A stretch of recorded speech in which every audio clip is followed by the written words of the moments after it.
मंजिलें बहादुरों का इस्तेकबाल करती हैं।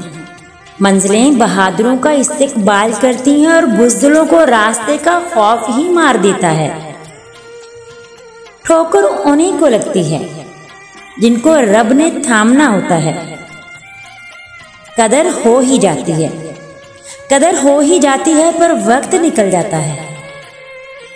दिल में उतरने के लिए सीढ़ी की नहीं, बल्कि सिर्फ अच्छे इखलाक की जरूरत होती है। अफसोस इंसान चांद तक पहुंच गया, समंदर की गहराई तक भी पहुंच गया, मगर अफसोस कि इंसान इंसानियत को ना पहुंच सका।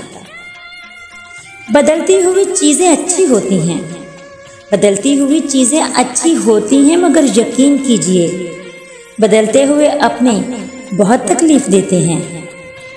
अपना गम हर किसी को मत बताएं, क्योंकि मरहम किसी के घर हो या ना हो, लेकिन नमक हर घर में जरूर मौजूद होता है।